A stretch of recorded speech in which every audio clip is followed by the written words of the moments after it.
हाँ जी, good morning class. Write down the heading, elevation boiling point, colligative property, elevation boiling point.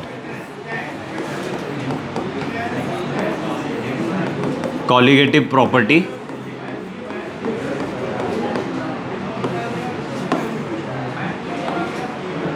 Colligative property जिसमें हम second property discuss कर रहे हैं, elevation in boiling point. Elevation in boiling point.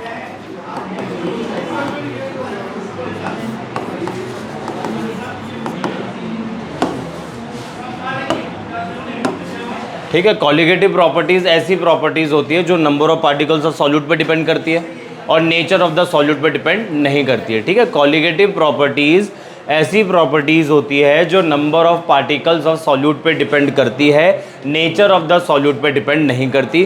Basically हमें 4 colligative properties पढ़नी है। Number 1 relative lowering in vapour pressure, जिसके formulas हमने ऑलरेडी डिस्कस कर लिए हैं। ठीक है, number 1। Number 2 elevation in boiling point. Number 3 depression in freezing point. Number 4 osmotic pressure. तो सबसे पहले आज की क्लास में सबसे पहले हम डिस्कस करेंगे एलिवेशन बॉइलिंग पॉइंट। तो आप बॉइलिंग पॉइंट की डेफिनेशन बताओ पहले मुझे, क्या होती है बॉइलिंग पॉइंट की डेफिनेशन? लिखो, इसके अंदर लिखो बॉइलिंग पॉइंट की definition.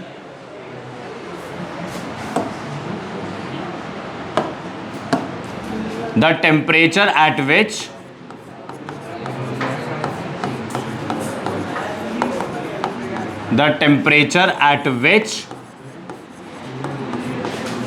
vapor pressure of the liquid, the temperature at which vapor pressure of the liquid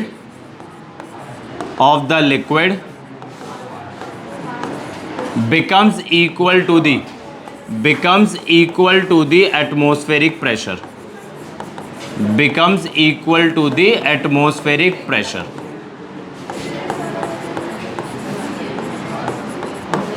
ठीक है जी।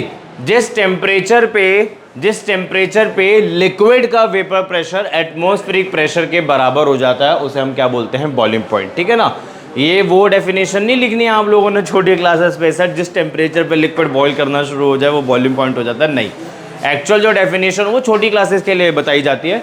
11th क्लास के बाद आपकी बॉइलिंग पॉइंट की डेफिनेशन बदल जाएगी। जिस टेम्परेचर पे लिक्विड का वेपर प्रेशर एटमॉस्फेरिक प्रेशर के बराबर हो जाता है उसे हम बोलते हैं बॉइलिंग पॉइंट। इतना क्लियर हो गया? चलो, एलिवेशन इन बॉइलिंग पॉइंट को समझने के लिए आपको प्लॉट के बारे में नॉलेज होनी चाहिए। जो उसका प्लॉट बनता है, अगर आपको वो समझ में आ गया, प्रॉपर्टी क्लियर हो जाएगी। तो देखो बनाते हैं। ठीक है, नीचे टेम्परेचर, यहां आपका टेम्परेचर आ जाएगा, इधर आ जाएगा वेपर प्रेशर, इधर आ जाएगा वेपर प्रेशर। ठीक है ना, अगर आप यहां पे 1 atm वाला पॉइंट मार्क कर दो तो ये 1 atm हो गया और ये 1 atm की लाइन मैंने ड्रॉ कर दी। ठीक है, ये 1 atm है, इतना क्लियर हो गया? ये 1 atm है। ठीक है, ये सॉल्वेंट का वेपर प्रेशर कर्व है। ठीक है, तो वेपर प्रेशर, ये जो कर्व बनाया है वेपर प्रेशर का, ये सॉल्वेंट का। तो आप ये देखो, इस टेम्परेचर पे सॉल्वेंट का जो वेपर प्रेशर है वो एटमॉस्फेरिक प्रेशर के बराबर हो गया। आप ये देखो ना, वेपर प्रेशर का कर्व ऊपर जा रहा है और 1 atm वाली लाइन से कट कर गया। तो जिस टेम्परेचर पे सॉल्वेंट का वेपर प्रेशर 1 एटमॉस्फेरिक प्रेशर के बराबर हो जाएगा वो बॉइलिंग पॉइंट ही तो कहलाएगा। सॉल्वेंट तो आपका प्योर है, तो ये जो बॉइलिंग पॉइंट आएगा प्योर का आएगा। तो यहाँ पे लिख देता हूँ TB0। इतना समझ में आ गया? अगर आपको इसकी नॉलेज हो गई, ये टॉपिक समझ में आ गया, ये प्लॉट समझ में आ गया, आपको एलिवेशन बॉइलिंग पॉइंट समझ में आ जाएगा। अब आप ऐड करो सॉल्वेंट के अंदर नॉन वॉलेटाइल सॉल्यूट। तो जब आप सॉल्वेंट के अंदर नॉन वॉलेटाइल सॉल्यूट ऐड करोगे तो वेपर प्रेशर में क्या चेंज आएगा? घटेगा या बढ़ेगा? पढ़ा था ना आप लोगों ने, relative lowering in vapour pressure के अंदर ही पढ़ा था। अगर आप सॉल्वेंट के अंदर, अगर आप वॉलेटाइल सॉल्वेंट के अंदर नॉन वॉलेटाइल सॉल्यूट ऐड करोगे तो वेपर प्रेशर क्या होगा? घट जाएगा। तो मैंने इसमें नॉन वॉलेटाइल सॉल्यूट ऐड कर दिया। नॉन वोलेटाइल सॉल्यूट ऐड करा, वेपर प्रेशर घट गया, ये लो जी घटा दो। अब ये सॉल्यूशन का वेपर प्रेशर हो गया, ठीक है जी, ये सॉल्यूशन का वेपर प्रेशर हो गया। अब आप सॉल्यूशन का बॉइलिंग पॉइंट कैलकुलेट करना चाहते हो, कैसे करोगे? टेम्परेचर बढ़ा के। टेम्परेचर जब आप बढ़ाना शुरू करोगे तो धीरे धीरे करके ये कर्व यहाँ पे कट कर जाएगा, ठीक है। अब बॉइलिंग पॉइंट निकाल लो, बट ये बॉइलिंग पॉइंट किसका होगा? सॉल्वेंट का होगा, सॉल्यूशन का होगा? सॉल्यूशन का होगा। तो आप देख सकते हो प्योर वाले सॉल्वेंट का, मतलब सॉल्वेंट का बॉइलिंग पॉइंट क्या था? TB naught. सॉल्यूशन में क्या हो गया? टीबी। टीबी और टीबी नॉट में कौन ज्यादा है? टीबी ज्यादा है ना, तो डेल्टा टीबी किसके इक्वल होता है? जो ज्यादा होगा उसमें से कम वाला माइनस कर दो, ठीक है। दोबारा सुन लो, कॉलिगेटिव प्रॉपर्टी देख रहे हैं। कॉलिगेटिव प्रॉपर्टी ऐसी प्रॉपर्टीज होती है जो number of particles of solute पे डिपेंड करती है, नेचर ऑफ द सॉल्यूट पे डिपेंड नहीं करती, ठीक है। हमें 4 कॉलिगेटिव प्रॉपर्टी देखनी है। Number 1 relative lowering in vapour pressure, number 2 elevation in boiling point, number 3 depression freezing point, number 4 osmotic pressure.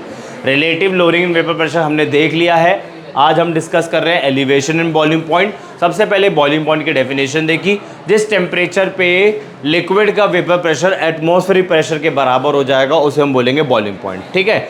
अगर आपको एलिवेशन इन बॉइलिंग पॉइंट का प्लॉट समझ में आ गया, आप सारी स्टोरी लिख डालोगे, ठीक है। तो प्लॉट बनाना शुरू करते हैं। प्लॉट जो बनेगा वेपर प्रेशर वर्सेस टेम्परेचर का प्लॉट बनेगा, ठीक है। मैंने वेपर प्रेशर वाली एक्सिस पे 1 atm को मार्क कर दिया और एक पैरेलल लाइन ड्रॉ कर दी, ठीक है। और सॉल्वेंट का वेपर प्रेशर कर्व ड्रॉ कर दिया यहाँ पे। तो जिस टेम्परेचर पे सॉल्वेंट का वेपर प्रेशर एटमॉस्फेरिक प्रेशर के बराबर हो जाएगा, वो आपका कहलाएगा boiling point of pure solvent. फिर आप लोगों ने पढ़ा था कि सॉल्वेंट के अंदर, वोलेटाइल सॉल्वेंट के अंदर नॉन वोलेटाइल सॉल्यूट ऐड कर दूं तो वेपर प्रेशर क्या होता है? घट जाता है। तो जैसे ही मैंने ऐड करा सॉल्वेंट के अंदर non volatile solute, vapour pressure घट गया। इसको ना अलग कलर से दिखाते हैं,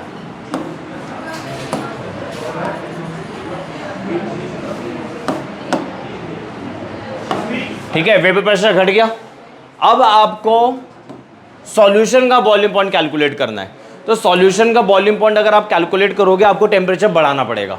टेम्परेचर बढ़ाओगे, ये धीरे धीरे करके यहाँ पे टच कर जाएगा, ठीक है। तो जिस टेम्परेचर पे सॉल्यूशन का वेपर प्रेशर एटमॉस्फेरिक प्रेशर के बराबर हो जाता है, वो आपका बॉइलिंग पॉइंट कहलाएगा। बट आपकी बारी सॉल्यूशन का कहलाएगा, क्लियर है। उसके बाद मैंने क्या बोला? टीबी नॉट और टीबी में कौन ज्यादा है? टीबी ज्यादा है। तो अगर मुझे डेल्टा टीबी निकालना हो तो टीबी माइनस टीबी नॉट। आप खुद देखो यहाँ पे बॉइलिंग पॉइंट में क्या आया है? एलिवेशन आया है। बॉइलिंग पॉइंट एलिवेट कर गया है, बॉइलिंग पॉइंट इंक्रीज कर गया है, तभी तो उसका नाम है एलिवेशन इन बॉइलिंग पॉइंट, ठीक है। आगे देखो, जो डेल्टा टीबी होता है वो डायरेक्टली प्रोपोर्शनल होता है मोलैलिटी के। प्रोपोर्शनैलिटी का साइन हटाया तो डेल्टा टीबी किसके इक्वल हो गया? केबी इंटू एम के इक्वल हो गया, ठीक है। केबी का नाम क्या है? केबी का नाम क्या है? मोलल एलिवेशन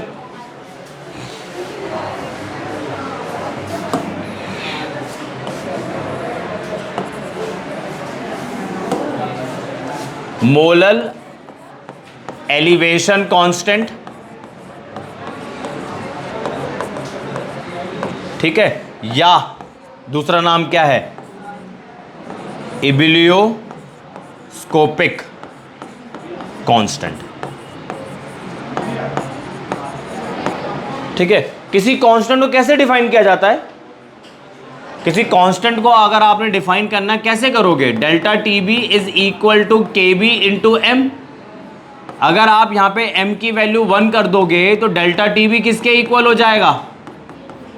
केबी के इक्वल हो जाएगा। तो एलिवेशन इन बॉइलिंग पॉइंट में भी डिफाइंड एज द, सॉरी गलत बोल दिया, हमें तो केबी डिफाइन करना है। मोलल एलिवेशन कांस्टेंट में भी defined as the elevation in boiling point of 1 molal solution. जब आप 1 मोलल सॉल्यूशन लोगे तो बॉइलिंग पॉइंट में क्या एलिवेशन आएगा? वो आपका केबी कहलाता है, ठीक है। तो यहां लिख सकते हैं molal elevation constant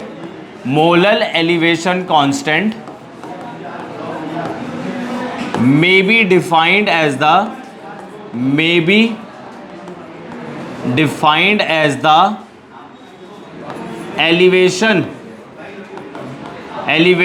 in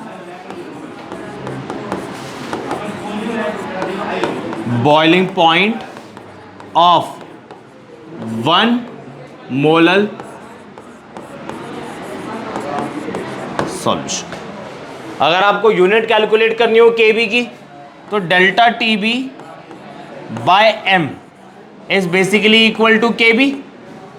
delta TB तो डिफरेंस इन टेम्परेचर है, चाहे आप डिग्री सेल्सियस में डिफरेंस ले लो, चाहे आप केल्विन में डिफरेंस ले लो, बराबर होगा। ठीक है, तो यहां पे मैं डिग्री सेल्सियस भी ले लेता हूं, केल्विन भी ले लेता हूं। और मोलैलिटी है, मोलैलिटी की यूनिट क्या होती है? मोलल, तो यहां पे लिख लेते हैं मोलल। ठीक है, और इसको कैसे लिख सकता हूं? डिग्री सेल्सियस पर मोल, और इधर कर दो केजी। ठीक है, और कैसे लिख सकते हो? केल्विन केजी पर मोल। तो ये आपकी यूनिट हो गई, तो ये वाली प्रॉपर्टी आपकी खत्म हो गई। ठीक है जी, करो वापस।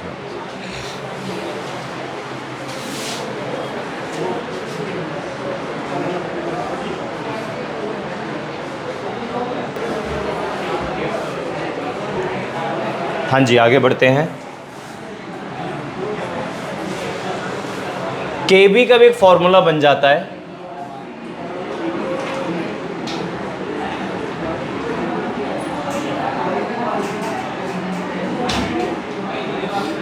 पहले क्वेश्चन कर लेते हैं। चलो पहले क्वेश्चन करो, लिखो calculate the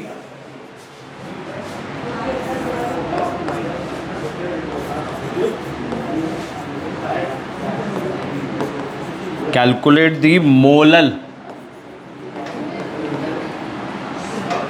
elevation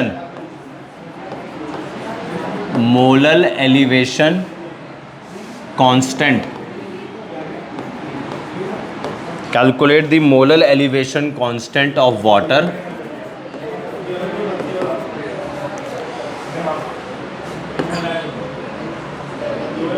it being given that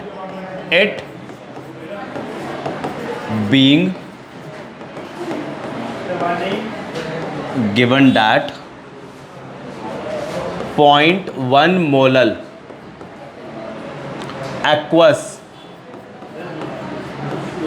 aqueous solution of a substance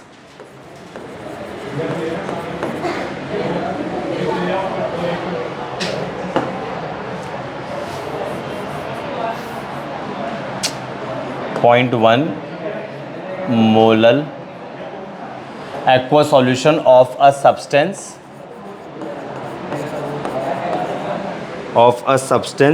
boiled at 100.052 degree Celsius. करो जरा एक बारी।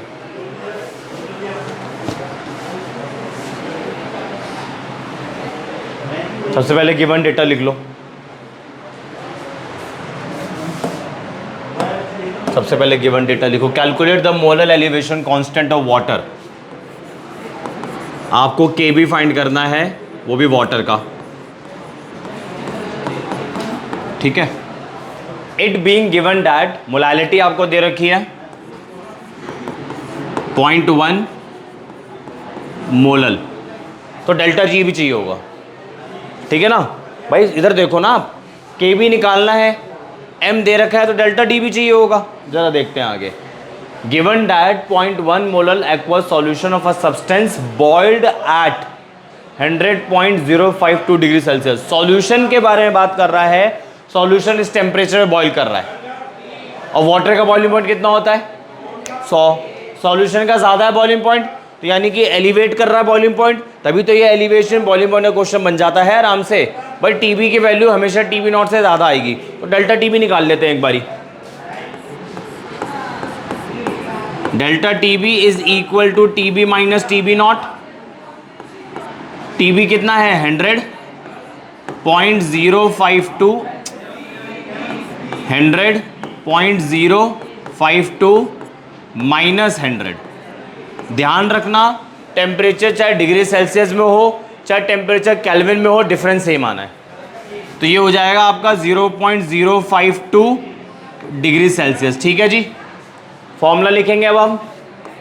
Delta T B is equal to K B into M. एक चीज़ और नोटिस करना, वेंटो फैक्टर नहीं इंट्रोड्यूस कर रखा है। अभी हम मान के चल रहे हैं कि मेरे जितने भी क्वेश्चंस आ रहे हैं कॉलिगेटिव प्रॉपर्टी से रिलेटेड, उनमें कोई एसोसिएशन नहीं हो रहा है, कोई डिसोसिएशन नहीं हो रहा है, सॉल्यूशन की कंसंट्रेशन ज़्यादा नहीं है, आई मीन सॉल्यूशन मेरा डाइल्यूट है। तो देख लो आप, ठीक है। वैल्यूज पुट कर लेते हैं। 0.052 Kb तो मुझे निकालना है, मोलैलिटी 0.1 दे रखी है।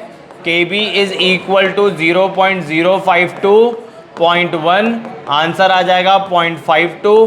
तो Kb इज इक्वल टू 0.52 डिग्री सेल्सियस Kg पर मोल। बार बार की बोलता हूँ, यूनिट लिखना बहुत ज़रूरी होता है। ये तो बड़ा सिंपल क्वेश्चन था।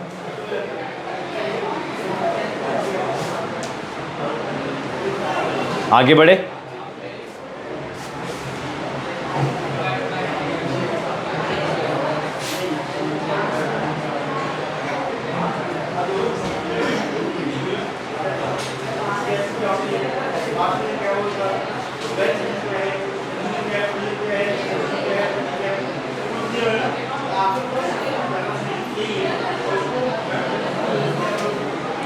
आगे बढ़े भाई।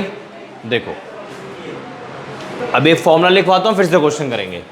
आप लोगों ने मोलर एलिवेशन कांस्टेंट अभी देखा था थोड़ी देर पहले। मोलर एलिवेशन कांस्टेंट हो गया या इबुलियोस्कोपिक कांस्टेंट हो गया।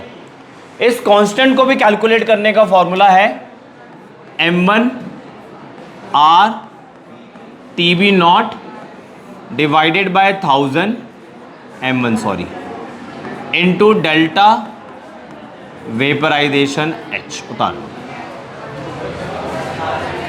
जिस तरीके से Kb है, इसकी अगली कॉलिगेटिव प्रॉपर्टी पढ़ेंगे, वहां पे Kf मिलेगा हमें।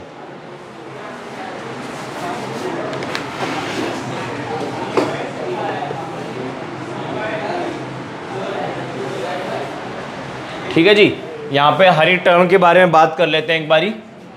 m1 क्या है यहां पे? Molar mass of solvent, molar mass of solvent. R क्या है? Universal gas constant.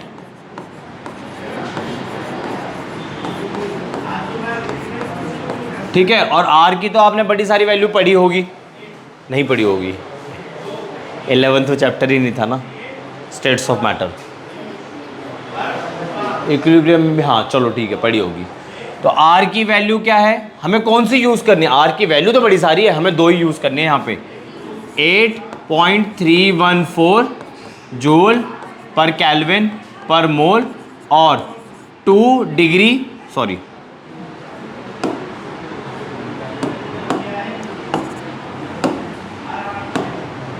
कैलोरी पर केल्विन पर मोल, ये यूज करनी है। ठीक है, टीबी नॉट क्या है? तो देख, टीबी नॉट का whole square, sorry, TB naught क्या है? Boiling point.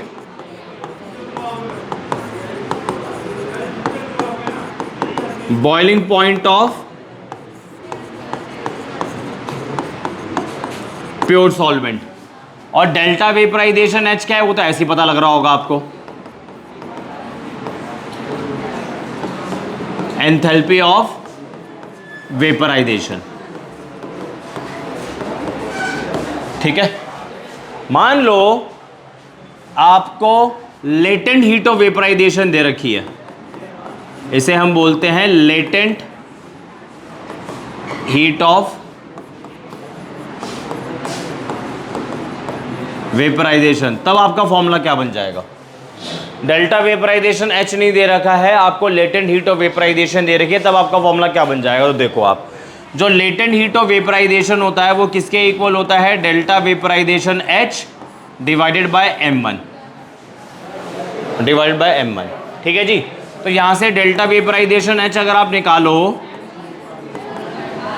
तो m1 इंटू एल हो जाएगा, उठा के वहां पे पुट कर दो। तो KB is equal to m1 R TB nought का whole square divided by 1000 into m1 into latent heat of vaporisation. m1 से m1 कैंसिल हो गया, तो आपका फॉर्मूला बन गया KB is equal to R TB nought का whole square divided by 1000 into latent heat of vaporisation. Taro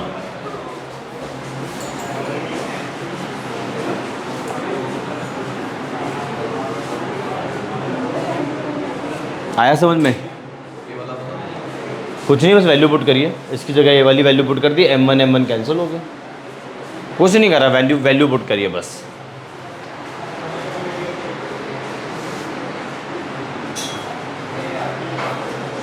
question करो।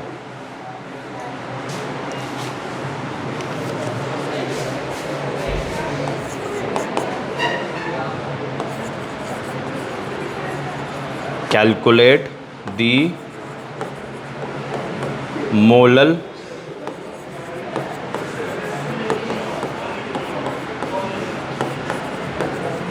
Constant of water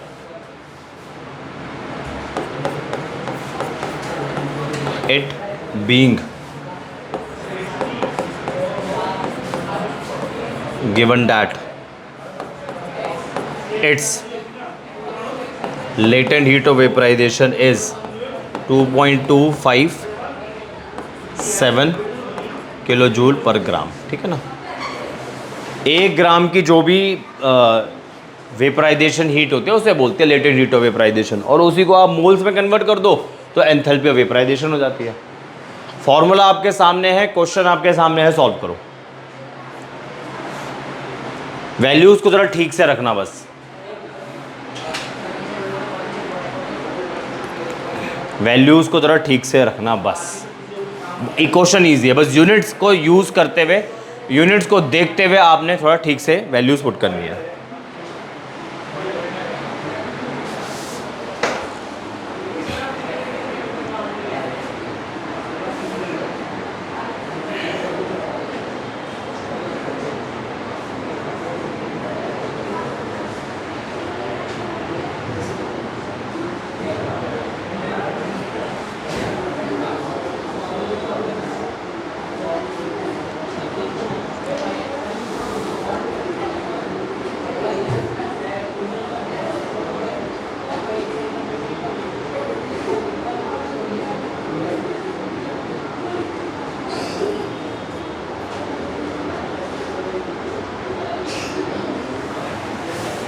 करें इसे,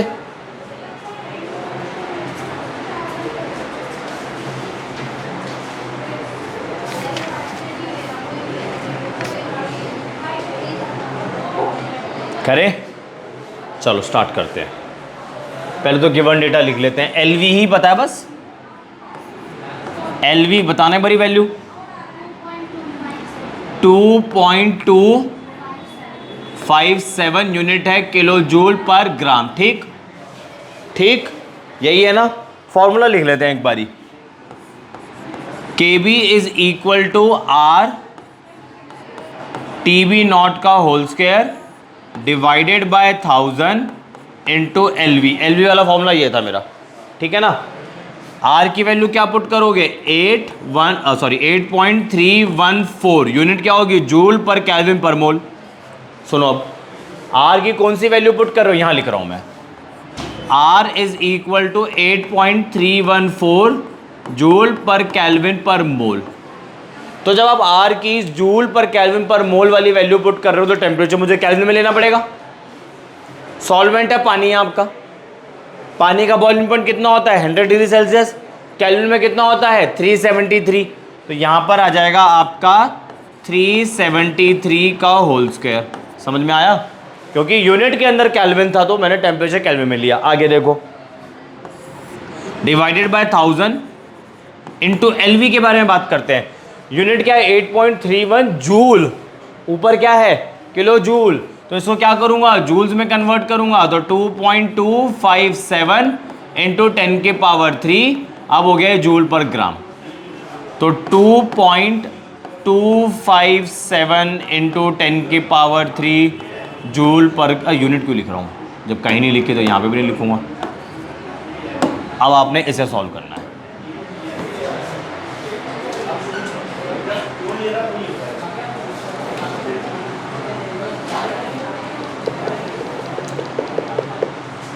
ठीक है, जल्दी से इसे सॉल्व करो, तब तक मैं बोर्ड पे नेक्स्ट क्वेश्चन लिखता हूँ।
हाँ जी, क्या आंसर आया?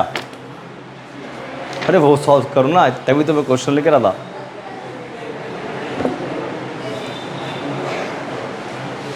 चलो घर से सॉल्व करके लाना यूनिट के साथ। कॉपी करो, नेक्स्ट क्वेश्चन स्टार्ट करो। इसके बाद अगली कॉलिगेटिव प्रॉपर्टी देखते हैं।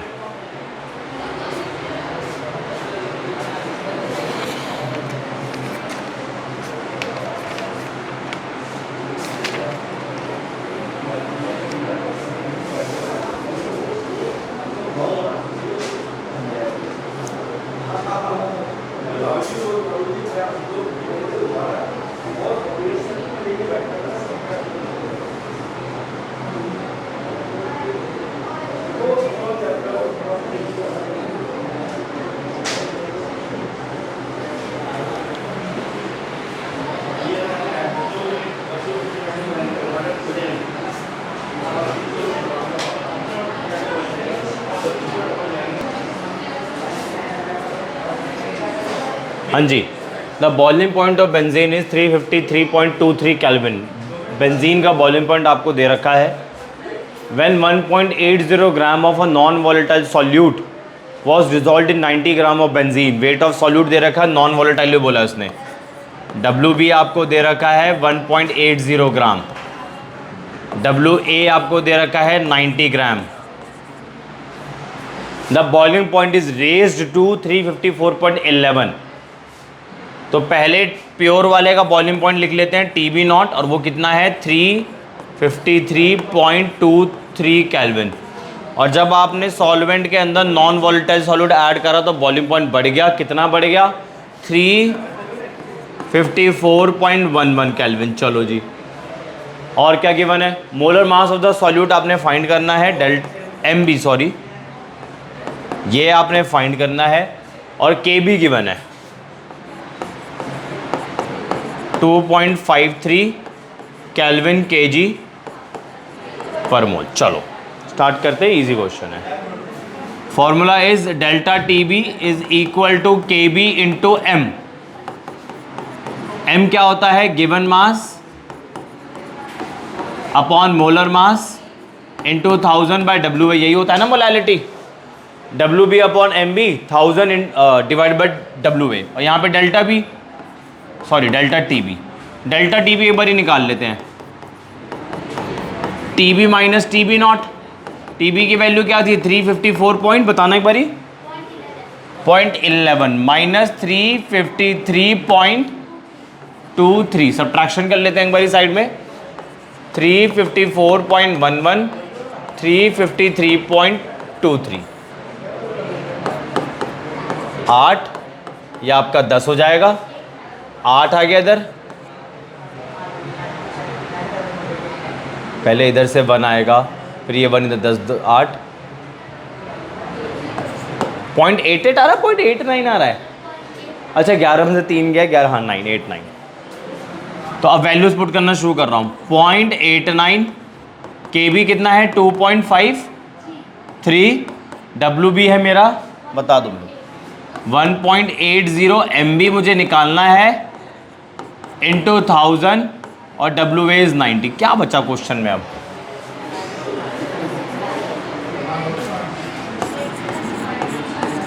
एम बी 2.53 1.80 1000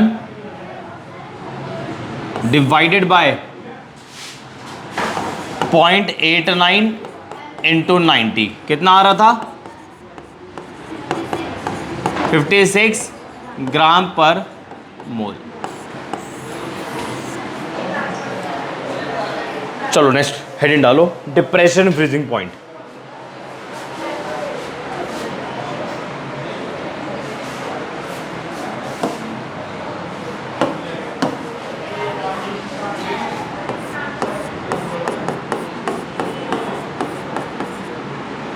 डिप्रेशन इन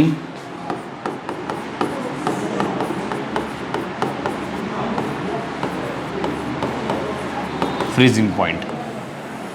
सबसे पहले फ्रीजिंग पॉइंट की डेफिनेशन लिखो। सबसे पहले फ्रीजिंग पॉइंट की डेफिनेशन लिखो।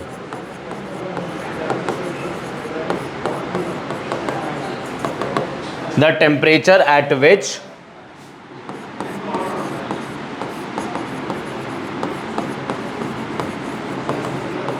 the temperature at which solid and liquid form of a substance are in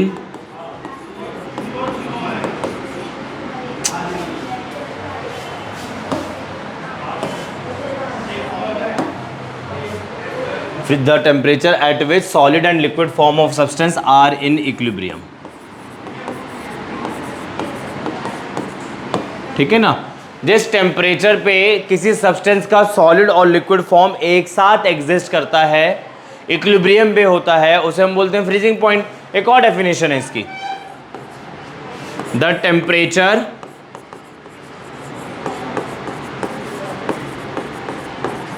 eight which vapour pressure of a solid becomes equal to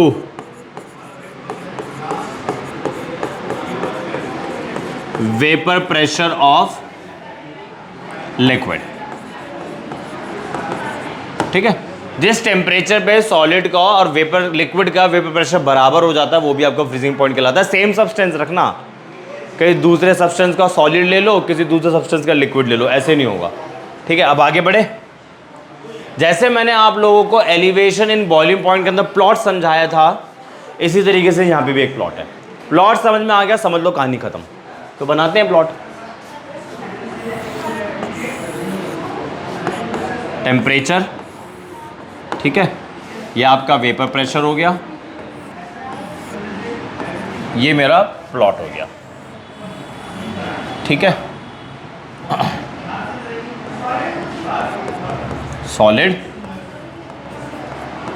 liquid, solvent है, ठीक है जी, solvent है, ये सॉल्वेंट का है, ये इधर भी लिख देता हूँ ब्रैकेट में,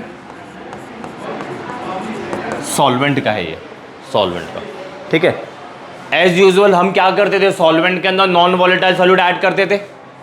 ऐड करने की वजह से सॉल्यूशन का वेपर प्रेशर घट जाएगा, तो कलर चेंज करते हुए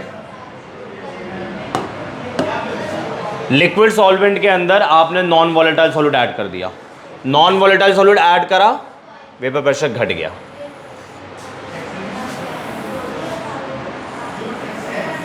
अब ये सॉल्यूशन का बन गया वेपर प्रेशर, ठीक है जी। मैं इस सॉल्यूशन का फ्रीजिंग पॉइंट कैलकुलेट करना चाहता हूं। तो अब फ्रीजिंग पॉइंट कैलकुलेट करने के लिए आप टेम्परेचर बढ़ाओगे नहीं, टेम्परेचर घटाओगे। टेम्परेचर घटाते हैं, चलो टेम्परेचर घटाते हैं, घट गया। उससे पहले मैं एक चीज मार्क कर लेता हूं यार, इसको चेंज करते हैं।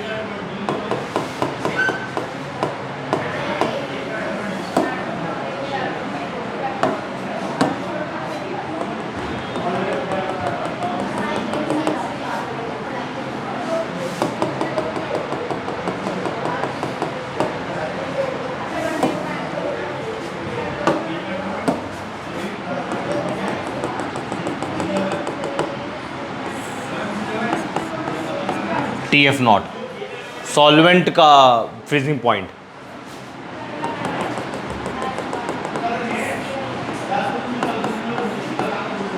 सॉल्यूशन का फ्रीजिंग पॉइंट है ना। जिस टेम्परेचर पे लिक्विड का वेपर प्रेशर सॉलिड के वेपर प्रेशर के बराबर हो जाएगा, या जिस टेम्परेचर पे सॉलिड और लिक्विड फॉर्म्स इक्विलिब्रियम पर होते हैं, वो आपका फ्रीजिंग पॉइंट कहलाता है। तो अब की बार TF नॉट ज़्यादा हो गया है, पिछली बार T भी ज़्यादा था, तो बस खत्म हो गई property. Delta TF is directly proportional to M। Proportionality का साइन हटाएंगे आप तो क्या आ जाएगा, KF आ जाएगा। अब की बार KF को हम लोग क्या बोलते हैं, मोलल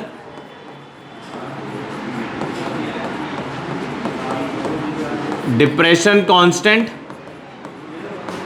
ठीक है, या दूसरा नाम है साइरोस्कोपिक कांस्टेंट, ठीक है। और अगर आप इसको डिफाइन करना चाहते हो तो M की वैल्यू 1 कर दो आप, तो डेल्टा TF किसके इक्वल हो जाएगा, KF के इक्वल हो जाएगा। तो यहां से डिफाइन हो जाएगा अब ये, ठीक है, यहां से डिफाइन हो जाएगा molal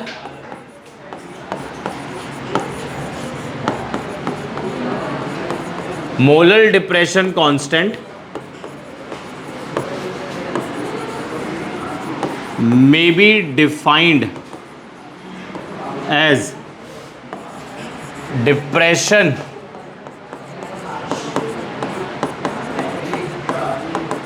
in freezing point of 1 molal solution, ठीक है जी। अगर मैं आप लोगों से KF की यूनिट पूछूं तो KF किसके इक्वल हो जाएगा, डेल्टा TF अपॉन M, ठीक है ना। डेल्टा TF मैं आपको बता ही चुका हूं, डिग्री सेल्सियस में भी हो सकता है, नीचे क्या आ जाएगा, मोलल, केल्विन में हो सकता है, नीचे क्या आ जाएगा, मोलल, डिग्री सेल्सियस, नीचे आ जाएगा मोल, ऊपर आ जाएगा केजी, केल्विन केजी पर मोल, ठीक है ना। और डेल्टा TF किसके इक्वल होगा आपकी बार, delta TF is equal to TF nought ज्यादा आपकी बार, तो TF नॉट माइनस TF। जिस तरीके से आपने KB की वैल्यू कैलकुलेट करी थी, KB का फॉर्मूला देखा था, इन अ सिमिलर वे KF का भी फॉर्मूला होता है। तो KF is equal to M1 R T TF nought का whole square divided by 1000 into delta fusion आएगा आपकी बार, ठीक है जी। और लेटेंट हीट की टर्म से बताना हूं आपको तो KF is equal to R TF nought divided by 1000 multiply by latent heat of fusion. हाँ सॉरी स्क्वायर आएगा, ठीक है, खत्म।